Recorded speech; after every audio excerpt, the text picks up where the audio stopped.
Good morning friends, good morning from Puri. আজ 4 March. তো আমাদের পুরীতে কালকে আমরা এসেছিলাম দুপুরে বন্দে ভারতে করে। তো কালকে বিকেলের দিকে আমরা সেরকম কিছু করিনি, যেটা দেখানোর ছিল। তো এখন আমরা সকালবেলা, এখন বাজে হচ্ছে ভোর 5টা 15। তো আমরা ঘুম থেকে উঠে গেছি। তো এখন আমরা সি বিচে যাচ্ছি। তো ওখানে সকালে সি বিচে কীরকম কন্ডিশন কী হয় এবং আজকে আমরা সারাদিন কী কী করি সেটা তোমাদের সবার সাথে শেয়ার করবো। চলো তাহলে একবারে দেখা হচ্ছে সি বিচে। বন্ধুরা, এটা হচ্ছে আমাদের যে হলিডে হোম ছিল শ্রী মন্দির, তার বারান্দা থেকে, কমন বারান্দা, ওখান থেকে আমাদের সমুদ্রটা দেখা যায়। এখানে তোমরা বসে টাইমও স্পেন্ড করতে পারো। Good morning friends. এর আগে আমি বললাম আমরা যে হোটেলে ছিলাম সেখান থেকে আমরা বেরিয়ে এখন যাচ্ছি হচ্ছে সি বিচের দিকে। এখান থেকে সি বিচের ডিস্টেন্স, ওয়াকিং ডিস্টেন্স ম্যাক্সিমাম 2 থেকে 5 মিনিট, তার বেশি না। তো জাস্ট ক্যামেলিয়া বলে একটা হোটেল আছে, তার পাশের গলিতেই আমরা থাকি প্রতিবারই, মাতৃকুটিরে। ওখানে এই বছর পাইনি। তো যাচ্ছি এখন সি বিচের দিকে, একদমই কাছে দেখাচ্ছি তোমাদের।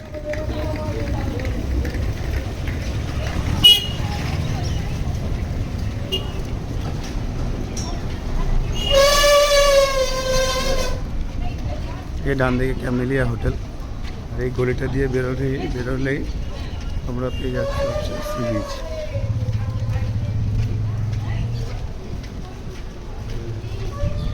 দেন Marine Drive road, just walking distance maximum 2 থেকে 5 মিনিট, তারপরেই সি বিচ। এই যে এই রাস্তাটা খুব বিজি রাস্তা, সবসময় গাড়ি যাতায়াত করছে দুপাশ দিয়ে, একটু দেখে পার হতে হবে।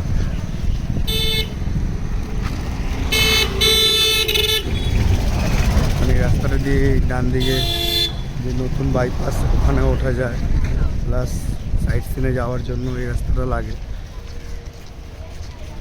এই যে আমরা চলে আসলাম সি বিচে।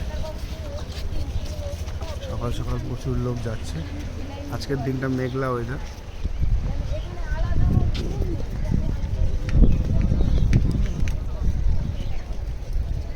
সানরাইজ তো দেখা যাবে না মনে হচ্ছে। দেখো সকাল সকাল কত লোক এসছে, বিচে ভর্তি।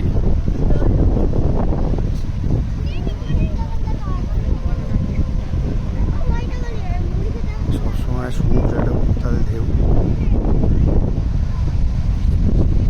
সানরাইজ হয়ে গেছে অলরেডি, বাট মেঘলার জন্য দেখা যাচ্ছে না।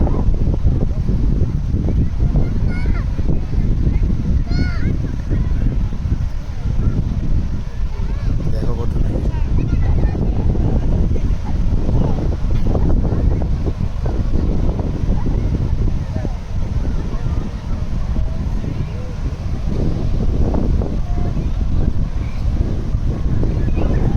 সকাল সকাল কত দোকান, ছোটো ছোটো দোকান বসেছে। এখানে একটা বাসনের দোকান বসেছে, এখানে একটা শঙ্কর দোকান বসেছে, ওখানে ঠাকুরের আবার কেউ ফটো বিক্রি করছে, শাখার দোকান। এখনও সি বিচে সেই নৌকাগুলো আসেনি, যে নৌকাগুলো করে সকালের দিকে মাছ পাওয়া যায় ফ্রেশ। কেউ কেউ এত সকালে স্নান করতেও নেমে গেছে। দারুণ সুন্দর একটা ঠান্ডা ঠান্ডা হাওয়া।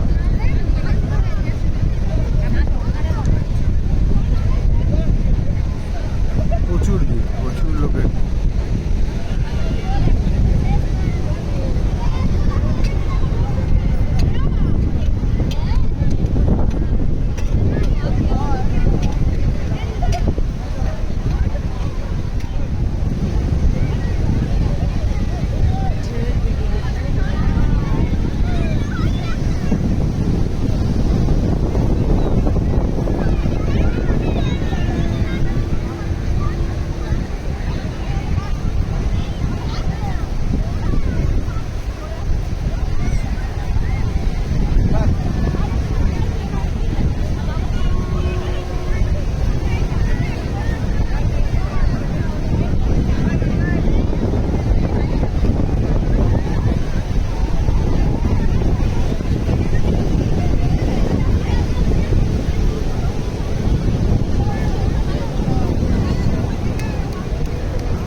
সানরাইজ হয়ে গেছে, ওই দূরে দেখা যাচ্ছে। যেহেতু মেঘলা আকাশ, ওই জন্য ওটা ক্লিয়ার আসেনি।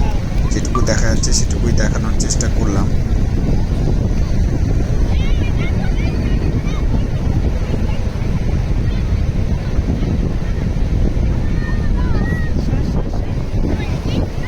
আমরা সবাই মিলে এখন যাচ্ছি মন্দিরের উদ্দেশ্যে প্রভুর দর্শনে। তো আমি সামনে আছি, একটা টোটো নিয়ে নিয়েছি, একটা টোটো ভাই আমাদেরকে পৌঁছে দিচ্ছে। আমরা এখন যাব বাগ গেটে, সেখানে আমার পান্ডা দাদা দাঁড়িয়ে আছে। ওখান থেকে আমরা দর্শন করে এই টোটো ভাইয়ের টোটো নিতে পারো আসলে। এই ক্যামিলিয়াতে থাকে, ক্যামিলিয়ার গলিতে দাদা টোটো নিয়ে দাঁড়িয়ে থাকে সবসময়। বেশি ভাড়া নেয় না, ওখান থেকে 150 টাকার মতো ভাড়া পড়ে। তোমরা কথা বলে নিও তোমরা কোথা থেকে যেতে চাও, ঠিক আছে? যাচ্ছি এখন মন্দিরের উদ্দেশ্যে প্রভুর দর্শনে।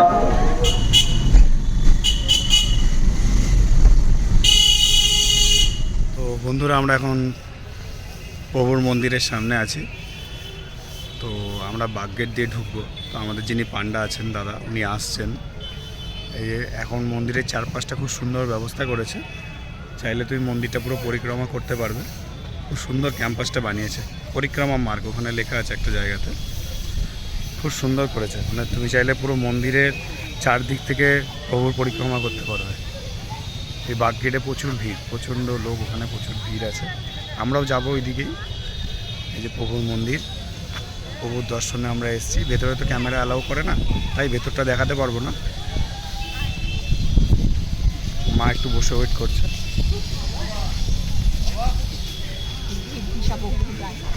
সীমাও ব্যস্ত ফোনে।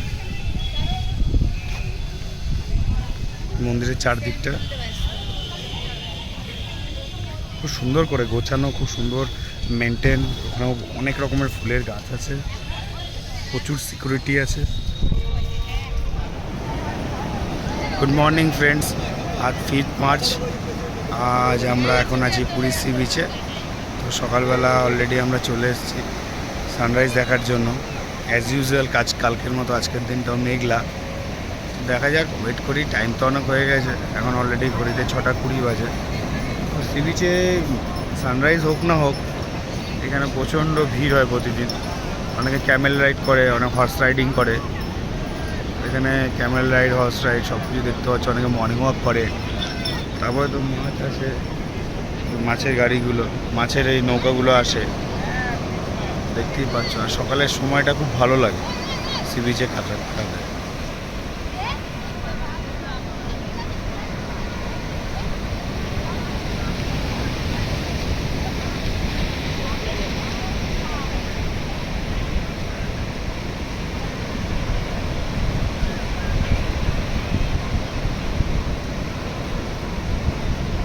আকাশটা প্রচণ্ড মেঘলা, জানি না বৃষ্টি হবে কিনা।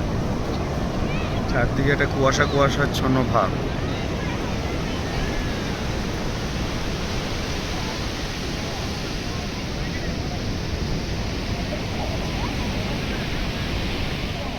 একটা নৌকার মধ্যে শঙ্খ, শাখা এসব বিক্রি হচ্ছে, তোমরা দেখতে পাচ্ছ।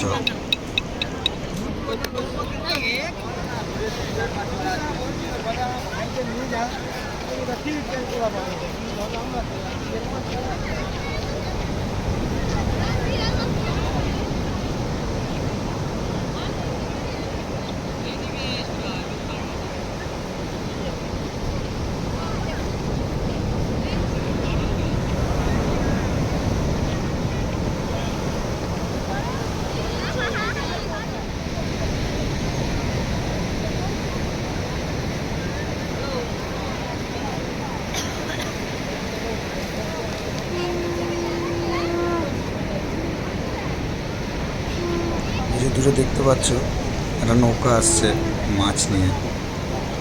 আর একটু কাছে আসলে আরো পরিষ্কার দেখতে পাবে। পুরোটাই আমি ভিডিও করেছি। বড় বড় ঢেউয়ের মধ্যে দিয়ে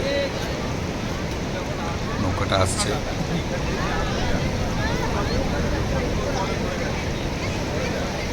দেখো সবাই,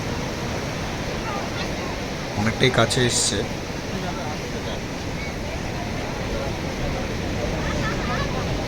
পরিষ্কার দেখা যাচ্ছে।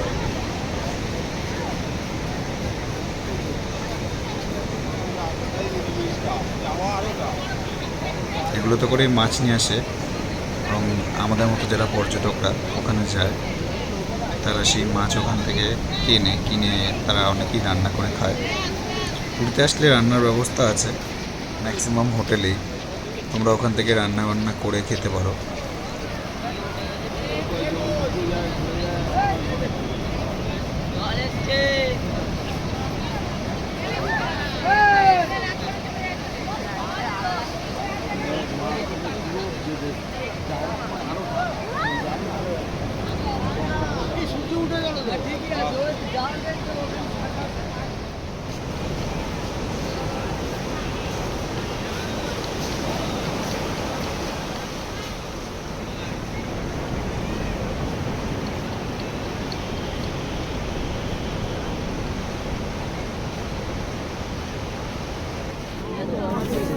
এই নৌকাগুলো দেখলে, একটা নৌকা দেখলে আসছে এরকম অনেকগুলোই নৌকা এসছে।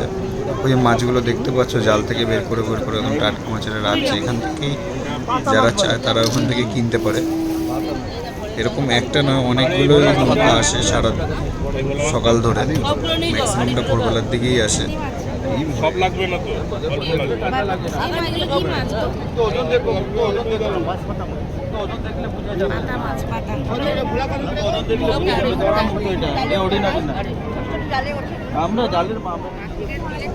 এটা আরও একটা নৌকা। ওখানে দেখো কত মাছ এসছে, কত কাঁকড়া, চিংড়ি মাছ, শঙ্কর মাছ, পুচকে কাটবে সমুদ্রে ভোলা মনে না কালারিং ভোলা মাছ। বন্ধুরা আমরা এখন চলে এসেছি গৌড়বিহার বা গুপ্ত বৃন্দাবন। তোমরা এখানে একদিন বিকেলবেলা আসতেই পারো। এটা বিকাল 6টা অবধি খোলা থাকে। দারুণ একটা জায়গা যেখানে কৃষ্ণের অনেক অবতার এবং তার লীলার খুব সুন্দর জায়গা। লীলার অনেক স্ট্যাচু করা আছে, তোমরা একবার এসে দেখতেই পারো। এখানে প্রবেশ মূল্য জনপ্রতি 10 টাকা করে। আর দেখার মতো জিনিস খুব সুন্দর আছে, খুব সুন্দর সুন্দর স্ট্যাচু আছে ঠাকুরের, কৃষ্ণ ঠাকুরের। ডান দিকে দেখতে পাচ্ছ এটা গোশালা, সামনে একটা গণেশ ঠাকুরের মূর্তি, সামনে প্রভু জগন্নাথের একটা সোনাবেশ রয়েছে। এটা হচ্ছে গৌড়বিহারের ভেতরে একটা রাধাকৃষ্ণের মন্দির।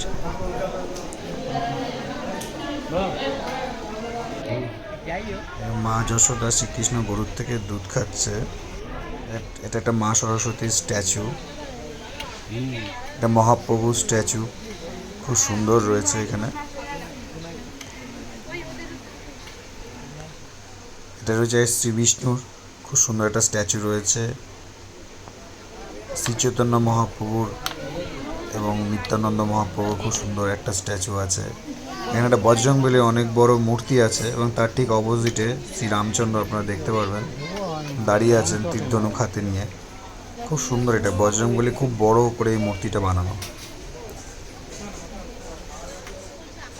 এখানে দেখছেন সমুদ্র মন্থন হচ্ছে, সমুদ্র মন্থনের একটা স্ট্যাচু করা, খুব সুন্দর এই স্ট্যাচুটা।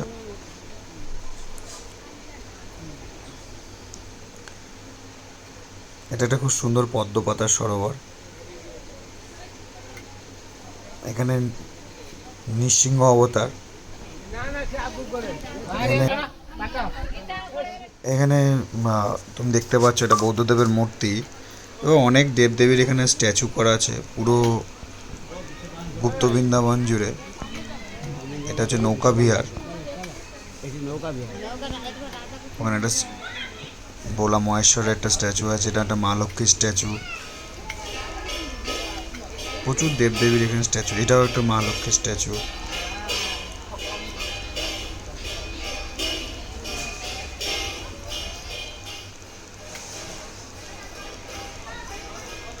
এখানে একটা অনেক বড় শ্রী চৈতন্য মহাপ্রভুরও স্ট্যাচু আছে।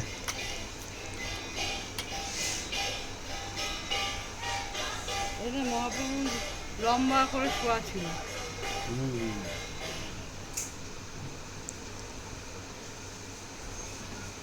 এখানে রাসলীলা খুব সুন্দর করা। শ্রী চৈতন্য মহাপ্রভুর একটা সাহিত্য একটা স্ট্যাচু করা রয়েছে। আর এখানে প্রভু জগন্নাথের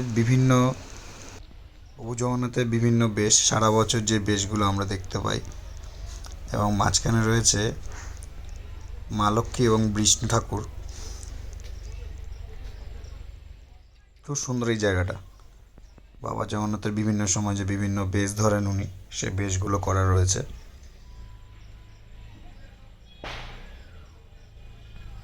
মাঝখানটা খুব সুন্দর, মা লক্ষ্মী এবং বিষ্ণু অবতার।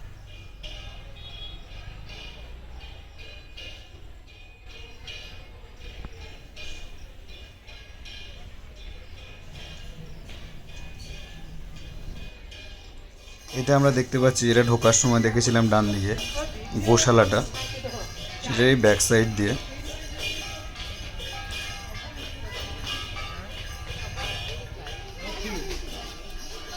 গরুড়দেব মন্দিরের সামনে, এবং বেরোনোর সময় সেই প্রভু জগন্নাথের আবার মূর্তি দেখলাম আমরা আরেকবার। গোশালাটা আরেকবার ক্যামেরায় ক্যাপচার করলাম। খুব সুন্দর জায়গাটা, রাধে রাধে লেখা আছে। তোমরা একদিনের জন্য বিকালে চলেই আসতে পারো, খুব সুন্দর জায়গা এটা, গুপ্ত বৃন্দাবন কিংবা গৌর। এই যে মন্দিরটা দেখতে পাচ্ছ প্রভু জগন্নাথের, এটা হচ্ছে আমাদের সর্বদারই একটা গলির মধ্যে। খুব সুন্দর, প্রতিদিন বিকালে ওখানে খুব সুন্দর প্রার্থনা হয় এবং আরতি হয়। আমরা ঠিক আরতির কিছুক্ষণ বাদে গেছিলাম, দেখলাম ওখানে যিনি পুরোহিত আছেন খুব সুন্দর গান করছিলেন। তো আমরা যাতায়াতের পথে এটা সবসময় দেখতে পাই সর্বদা। আজ 7 মার্চ, তো আমরা কালকে ফিরে যাব। 8 মার্চ আমাদের ট্রেনের টিকিট ছিল। তো আমরা 7 মার্চ সকালে আবার সেই প্রতিদিনের মতো আমরা সকালবেলা যাই এবং সানরাইজ দেখি, আর কিছুটা সময় আমরা সমুদ্রের পাড়েই কাটাই। এবং ওই দিকের প্ল্যান ছিল বিকেলের দিকটা আরেকবার প্রভুর দর্শন করতে যাব। আমরা পুরীতে পৌঁছানোর পরেই আমরা 4 মার্চেই আমরা দেখালাম যে প্রভুর দর্শন গিয়েছিলাম পুজো দিতে, এবং আমার ইচ্ছা যে আজকেও আর একটা দিন যেহেতু আমরা কালকে চলে যাব, তো আমরা একবার গিয়ে মন্দিরে আর একবার প্রভুর দর্শন করে আসি। তো আবার দেখা হচ্ছে আমরা যখন যাব মন্দিরে প্রভুর দর্শনে, একদম মন্দিরের সামনে।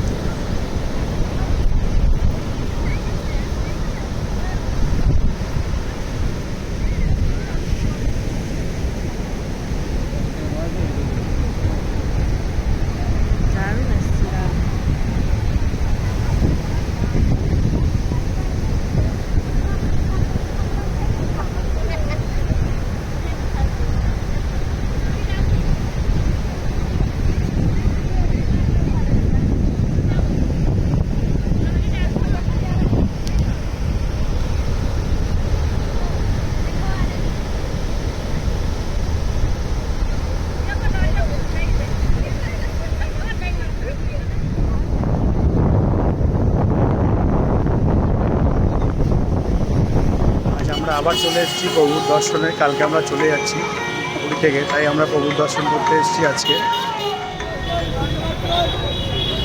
মন্দিরের সামনেটা এত সুন্দর সাজিয়েছে, খুব সুন্দর ব্যবস্থা আছে। আমি ব্লগে শেয়ার করে দেবো কী ব্যবস্থা হয়েছে যারা সিনিয়র সিটিজেন আছে তাদের জন্য।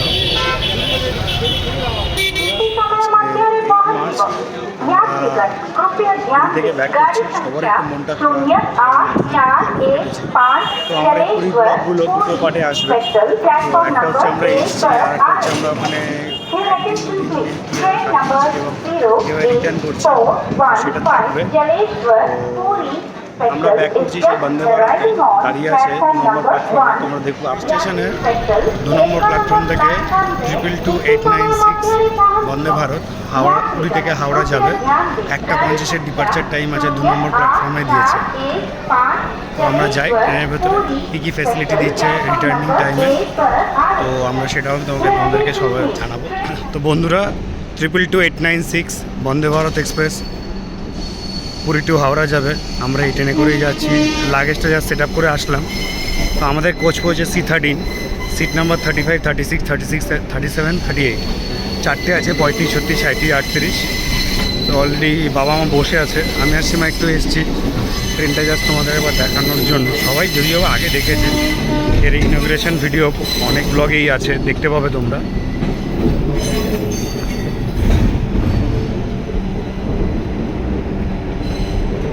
এই যে আমাদের কোচ C13। ভ্রমণের ব্লগটা আমরা এখানেই শেষ করছি। বন্দে ভারত ওই দিন আমাদের 5 মিনিট আগে বিপদ টাইম হাওড়ায় পৌঁছে দিয়েছিল।